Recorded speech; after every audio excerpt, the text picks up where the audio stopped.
我係渠務署嘅 Richard， 我嘅工作主要係負責藍綠建設活化河道。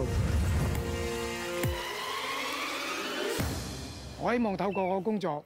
可以讓河道融入社區，令到市民可以享受到美麗嘅河道設施。我嘅工作有兩部分，一係負責呢個藍綠建設活化河道，另一方面我都要管理一個水力學模型嘅團隊。香港同世界各地嘅大城市一樣，都係面對呢個氣候變化嘅影響，所以大家都要諗一啲應對氣候變化嘅方案。我哋香港提出咗呢個藍綠建設嘅方案啦。藍綠建設咧都係一個新課題，需要我哋去研究同埋去睇下點樣去推進嘅。藍係泛指河道水體，綠係綠化景觀。藍綠建設係集自然環境、社區特色現代化嘅排水佈局，亦都係我哋部門為香港可持續發展推行各種排水改善工程時嘅重要考慮因素。其實喺以前咧，我哋做呢個排水改善工程嘅時候咧，我哋都會加入呢個綠化景觀啊、保育生態啊、改善生態環境嘅工作。咁其實呢啲咧都係後期我哋講嘅活化河道嗰個主要元素嚟嘅。到後來我哋提出咗呢個活化河道嘅時候咧，我哋就曾經嘗試過咧，就將一啲幾乎冇生態嘅石屎渠道咧，做咗一個試驗。我哋將一個石屎河道咧就打爛咗佢，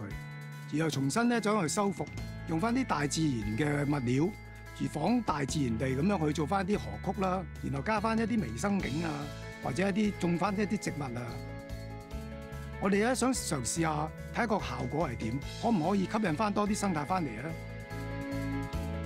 咁我哋咧喺下林村河呢個地方咧，就係做咗呢個咁嘅試驗，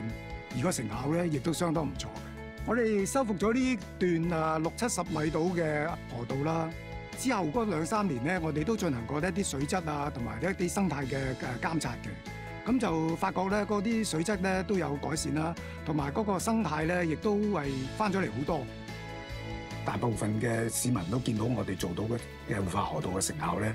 咁都回應都好正面嘅。即係無論呢個學術團體又好啊，環保團體咧，好鼓勵我哋去做多啲，做好啲。我哋今年年初咧，都吸引到咧好多攝影發燒友咧，就嚟到我哋呢個位置咧，就同一啲雀仔影相。咁啊，可以睇得到咧，我哋修復咗呢一段咁嘅原本係石屎明渠，後來變成一個仿自然嘅河道之後咧，係吸引咗好多雀仔同埋好多攝影發燒友。喺過去咁多年嚟咧，我哋渠務署咧都係因應一啲排水改善工程咧，好多時都會一路做埋一個活化河道，去改善一個社區環境嘅。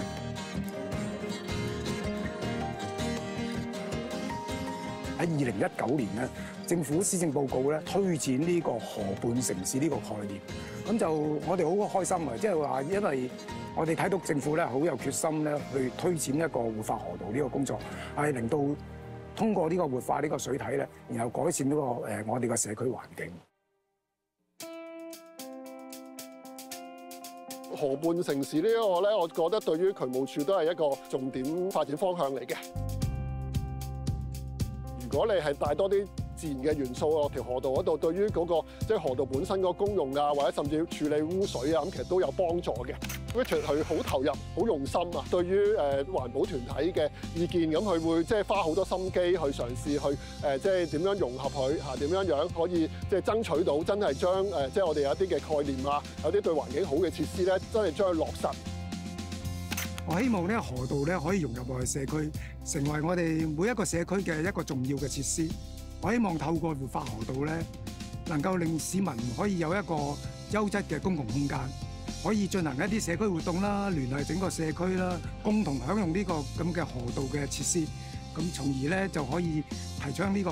親水近水嘅文化。